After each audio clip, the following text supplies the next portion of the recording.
2022 विधानसभा चुनाव की तिथि घोषित होने के बाद सभी पार्टियों के वर्चस्व की लड़ाई शुरू हो गई है। जनपद बाराबंकी में 27 फरवरी को चुनाव होना है। बाराबंकी में भारतीय जनता पार्टी किस तरह अपनी रणनीति बना रही है, इस संबंध में हमारे बाराबंकी संवाददाता राघवेंद्र मिश्रा ने बाराबंकी सांसद उपेंद्र सिंह रावत से की खास बातचीत। तो आइए आपको दिखाते हैं बाराबंकी से हमारे संवाददाता राघवेंद्र मिश्रा और सांसद उपेंद्र सिंह रावत का खास एक्सक्लूसिव इंटरव्यू। नमस्कार, मैं राघवेंद्र मिश्रा, आप देख रहे हैं नेशनल खबर 9। 27 फरवरी को बाराबंकी में चुनाव होना है। ऐसे में सभी दल अपने अपने दावे मजबूत कर रहे हैं, लोग जनता से मिल रहे हैं, अपनी अपनी बातों को सामने रख रहे हैं। तो भारतीय जनता पार्टी की क्या रणनीति है, किस तरह से वो मैदान में अपने जनता को लुभाने का प्रयास करेंगे और आगे उनकी चुनाव को लेकर क्या कुछ रणनीति होती है, इसके लिए हम बात करेंगे। हमारे साथ मौजूद है बाराबंकी जनपद के सांसद उपेंद्र सिंह रावत जी। सर, सबसे पहले आपका बहुत बहुत स्वागत है। धन्यवाद। सर, 27 फरवरी को चुनाव होना है बाराबंकी में, तो इस चुनाव को लेकर भाजपा द्वारा किस तरह की रणनीति बनाई गई है? चुनाव की रणनीति खाली बाराबंकी जिले के लिए नहीं बल्कि पूरे उत्तर प्रदेश के लिए हमारी भारतीय जनता पार्टी रणनीति तैयार कर रही है। और पिछली बार भी हमारी सरकार भारी बहुमत से बनी थी। इस बार भी उत्तर प्रदेश में भारतीय जनता पार्टी की सरकार बने, ऐसी रणनीति पूरे उत्तर प्रदेश के लिए बनाई गई। सर, बाराबंकी की जो सदर सीट है, इसका इतिहास रहा है कि अभी तक भाजपा इस पे अभी एक बार भी नहीं जीती है। तो क्या इस बार सर ये जो रिकॉर्ड है ये टूटेगा?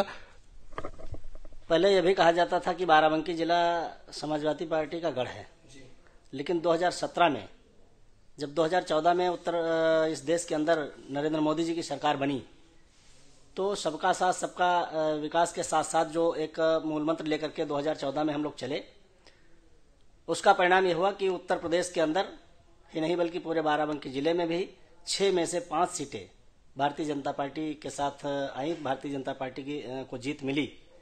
तो वो एक जो मिथक था कि बाराबंकी जनपद समाजवादी पार्टी के गढ़ है, वो 2017 में हम लोगों ने तोड़ने का काम किया और यह साबित करने का काम किया अब जनता जो है वो भारतीय जनता पार्टी के साथ में है। अभी हाल ही में सपा से भाजपा में आई जो अपर्णा यादव जी हैं, उनके बाराबंकी के जो भाजपा कार्यकर्ता हैं ये मांग कर रहे हैं कि उनको बाराबंकी की सदर सीट से चुनाव लड़ाया जाए। तो सर, इस पर क्या कहेंगे?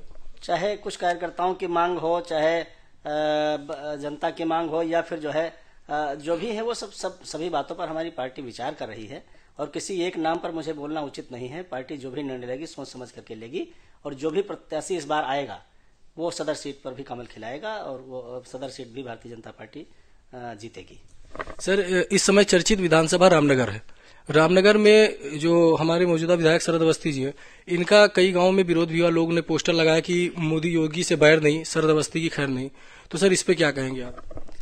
ये पोस्टर और बैनर लगाना ये प्रायोजित होता है, ये कुछ लोग प्रायोजित करते हैं, लगाते हैं। हमारे जितने भी विधायक हैं, जब तक कि टिकट घोषित नहीं होता है तब तक हमारे लिए वही प्रत्याशी हैं और अगर पार्टी उनमें कहीं कोई फेरबदल करेगी तो हमारी भारतीय जनता पार्टी का हर कार्यकर्ता और हर नेता उसको स्वीकार करेगा। सर, क्या अगर भाजपा दोबारा फिर से शरद अवस्थी पर अपना दांव खेलेगी तो क्या इससे कुछ नुकसान होने की संभावना है? ये हमसे ज्यादा बेहतर पार्टी जानती है। पार्टी हमारी सिर्फ ऊपर बैठ करके काम नहीं करती है। पार्टी ऊपर बैठे बैठे नीचे एक एक गांव को देखती है, एक एक कार्यकर्ता की भावनाओं को देखती है और पार्टी जो निर्णय लेगी वो ठीक ही निर्णय लेगी। इस बार बाराबंकी की जो 6 विधानसभा सीटें हैं, इसमें से भाजपा के खाते में 6 की 6 आएंगी या कुछ ऐसा कुछ? मैंने कहा ना, 2017 में 6 में से 5 हम जीते थे, पहली बार 5 जीते थे और इस बार 6 की 6 जीतने वाले हैं। भारतीय जनता पार्टी को बहुमत मिलेगा, ऐसा जनता का रुख है। तो सर, केशव प्रसाद मौर्य जी हमारे डिप्टी सीएम जी, उन्होंने पहले बताया था कि इस बार 350 सीट से ज्यादा भाजपा जीतेगी। अभी इस समय बता रहे 300 सीटों से ज्यादा जीतेगी। तो लगभग आपके हिसाब से भारतीय जनता पार्टी इस बार पूरे प्रदेश में लगभग कितनी सीटें लाने का अनुमान कर रही है? देखिए, ये एक अनुमान होता है, ये कोई एग्जैक्ट फिगर नहीं, कोई भी नहीं बताता है। अपना अनुमान लोग बताते हैं। तो अनुमान जो है वो समय के हिसाब से थोड़ा बहुत ऊपर नीचे हो सकता है। हम सिर्फ इतना जानते हैं कि उत्तर प्रदेश में पुनः भारतीय जनता पार्टी की सरकार बनेगी और पूरे बहुमत के साथ बनेगी। आप अपने कार्यकर्ताओं को क्या संदेश देना चाहते हैं सर? हम अपने कार्यकर्ताओं को संदेश देना चाहते हैं कि भारतीय जनता पार्टी जिस तरीके से इस समय देश को दुनिया में प्रोजेक्ट कर रही है, दुनिया में जिस तरीके से देश को नंबर 1 पे ले जाने का काम कर रही है, वो आप सभी कार्यकर्ताओं की बदौलत है। आप सब लोग भारतीय जनता पार्टी के साथ में रहेंगे और भारतीय जनता पार्टी को मजबूत करने का काम करेंगे, तो पुनः एक बार जो है वो भारतवर्ष सोने की चिड़िया बनेगा और जगत गुरु भी बनेगा, ऐसा मेरा विश्वास। इसलिए अपने सभी कार्यकर्ताओं के साथ साथ में पूरे अपने जनपद वासियों को, प्रदेशवासियों को और देशवासियों को भी इस बात के लिए मैं जो है उनका आह्वान करता हूं, उनसे निवेदन करता हूं कि भारतीय जनता पार्टी के ही हाथों में इस देश का भविष्य सुरक्षित है और दुनिया में नंबर 1 पे ले जाने की मुहिम जो हमारे प्रधानमंत्री जी की है वो तभी सार्थक होगी जब आप सब लोग भारतीय जनता पार्टी के साथ देंगे। सर, जनपद के विकास के लिए और क्या क्या आगे के कुछ कार्य किए जाएंगे? जनपद के विकास के लिए बहुत सारे काम किए गए हैं।